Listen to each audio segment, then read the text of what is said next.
Hi, friends, brothers, sisters. Darren Pittenger with the Higher Praise Daily Nugget, and wanted to hop on here today. I've read a few devotionals that have all spoken to me, so trying to pick which one I wanted to go with has been kind of a challenge because they all really spoke to me. So I'm going to combine a few, but this first one I read this morning comes from an FCA coach out of the eastern Kansas area, Gary Larson.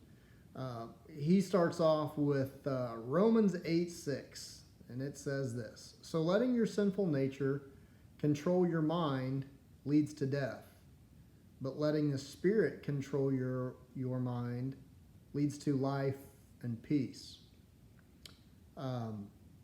With that, I think a lot of our relationships with Christ is one that kind of leads to life and peace, obviously. To know peace is to know Christ. With all the unordinary factors of life we are living in right now, worry and anxiety can be a huge issue. It's so easy to get caught up in all the reports and predictions of the world. How are you doing? Are you living with a peace right now, or is your mind wild and full of anxiety and worry? The answer to this question depends more on you and your decisions that is anything happening to or around you. We're all facing daily circumstances in our lives and we'd probably rather not deal with. But worrying starts when we let the flesh take over. We become controlled by our appetites and guided by our feelings and senses. But when your mind is guided by the Spirit, it brings us peace. The question is, which one is fueling you? The mind of the flesh that leads to worries and sin, or the mind of the Spirit which brings a quiet and peace? How can we fight the battle against worry? Well, it begins with you. Athletes are trained to fuel their bodies with everything they need to compete at the highest level. Top athletes combine weight room workouts, practice routines, diet programs, and proper rest to be able to be at their best. Many coaches use this saying, good in, good out, garbage in, garbage out. That quote is meant to help the athletes make good decisions in all aspects of their lives. The same quote can help us all when it comes to battling our worries.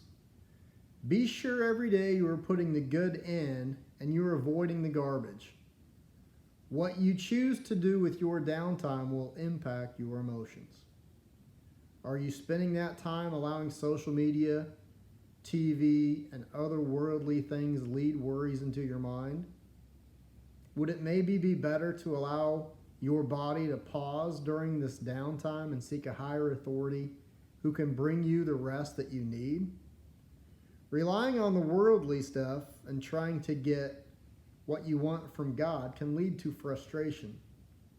Instead, embracing God's will rather than your own and relying on the Spirit closes that door on your worries. Refuse to worry. Pursue peace. Pursue a close, personal, intimate relationship with Christ. Follow the mind of the Spirit. Keep your mind on things above rather than on the flesh. Colossians 3:2, set your minds on what is above, not on what is on the earth. Let the Spirit lead your thoughts so that they will become pure and peaceful. Your perspective will shift from the nervous hand-wringing to expecting God's good and perfect will to be done. As you get into the habit of doing this, living by faith and trusting in God, peace will flood your heart. And isn't that what you really want? Folks, this stems from our relationships with Christ.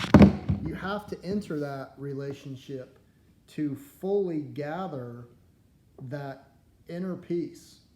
And I used to be so heavy burdened with stress and always worrying about this and that. And at that time, I had that shift on me getting through whatever I was dealing with, me being able to overcome whatever obstacle was put in my place. And it wasn't until that day that I became born again that I was truly able to let go of things, cast my concerns and my worries at the feet of the Lord. And as of that day, I continue to strengthen my relationship with Him. I go into regular prayer. I do regular devotionals, and those devotionals cause me to start thinking and to start digging into the Word to uncover some of those things that maybe I get caught up in. Another piece that I came across today that I wanted to share with you as well comes out of my experiencing God day by day, and it was one tying again in with relationships, which is what keeps ringing in my head today as I read through these devotionals. But the way we express our love for Jesus depends on the kind of relationship we have developed with Him. Our love for Him will not grow unless we spend time with Him. Learn to listen to His voice. Learn to hear His voice and experience His love for us. If we find that our love for Jesus has waned or that we struggle to serve Him, it is a clear sign that we must take time to sit at His feet. We may have become involved in Christian activity on His behalf, but yet neglected our relationship with Him. After we have spent time in intimate fellowship with our Lord, and after we have heard His voice and received His love, we will be prepared to serve Him, even laying down our life for Him if that is what He asks. So brothers and sisters, I ask you, if you're struggling with anything right now, rather than sit and worry and let the negativity consume you, go into the Word. If you don't know where to start or how to begin, reach out. There's support all over. There's people that want to help you and continue your walk and your growth. Please reach out. Don't be ashamed to ask for help. I was that person. Luckily, I did reach out, and I was blessed and I've been touched. So again, just wanted to get on here and try to share praise and glory and help and positivity. But if you're struggling with something, it starts with you. Reach out and ask for that help. Dig into the Word. You never know what you might uncover. Know your worth. Love you. God bless. Have a great week.